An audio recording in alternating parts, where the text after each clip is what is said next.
اور پھر صحیح بخاری اور صحیح مسلم کے اندر، سنن نبی داود کے اندر صحیح سند سے روایت ہے، ثابت بن ضحاک رضی اللہ تعالیٰ عنہ کہتے ہیں ایک شخص آیا رسول اللہ کے پاس، کہنے لگا اللہ کے پیغمبر میں نے ایک نظر مانی تھی کہ میں فلاں بوانہ جگہ کے اوپر جا کر کے ایک اونٹ کو ذبح کروں۔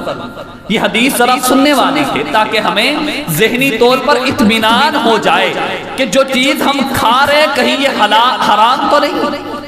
اللہ کے پیغمبر کے پاس وہ شخص آیا اور آ کر کے کہنے لگے اے اللہ کے رسول میں نے ایک نظر مانی تھی کہ میں بوانہ جگہ کے اوپر جا کر کے ایک اونٹ ذبح کروں گا اور میرا وہ کام ہو گیا ہے، میں اب نظر کو پورا کرنا چاہتا ہوں۔ رسول اللہ کے الفاظ دیکھیے صلی اللہ علیہ وسلم، اللہ کے پیغمبر نے پوچھا هل كان فيها وطن من اوثان الجاہلیت يعبد، کیا وہ ایسی جگہ تو نہیں ہے جہاں پر بتوں کی پوجا کی جاتی تھی؟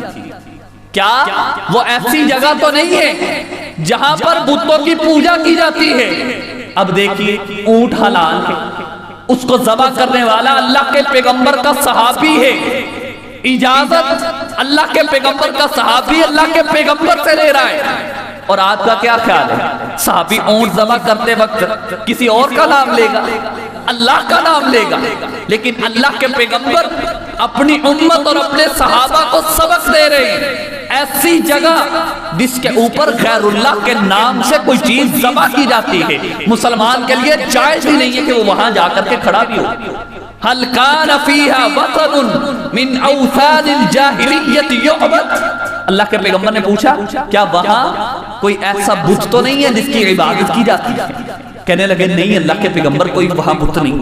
رسول اللہ صلی اللہ علیہ وسلم نے پھر پوچھا هل كان فيها عید من اعیادهم، ایسا تو نہیں ہے کہ یہ ان کے کھیل کود اور عید کا دن ہو، کفار کے مشرکین کے کھیلنے کا دن ہو؟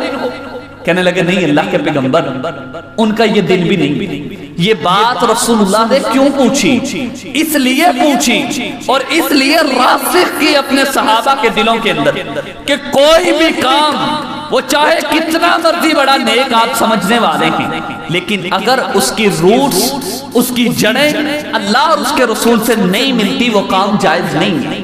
اگرچہ آپ کتنی مرضی زیادہ پاک حلال چیز سے کوئی چیز کو خریدیں اور خرید کر کے لوگوں میں تقسیم کریں، لیکن وہاں نام اللہ کا نہیں ہے، وہ کام اللہ کے پیغمبر کا نہیں ہے، وہ طریقہ رسول اللہ کا نہیں ہے، وہ جائز نہیں۔ اب صحابی کہہ رہے ہیں میں نظر کو پورا کرنا چاہتا ہوں، اونٹ میرے پاس ہے اور اس کو میں نے اپنے حلال پیسوں سے خریدا ہوا ہے، لیکن اللہ کے پیغمبر نے کہا اگر وہاں کسی بت کی پوجا کی جاتی تھی میں اجازت نہیں دوں گا، اگر وہاں ان کے کھیلوں کا دن ہے میں اجازت نہیں دوں گا۔ ہاں اگر اوفی بنذرک فإنہ لا وفاء لنذر فی معصیت اللہ، اللہ کی معصیت والی نظروں کو پورا کرنا نہیں ہے۔ اگر نظر مانی ہے اور وہ درست نظر ہے تو پھر اپنی نظر کو پورا کیجیے۔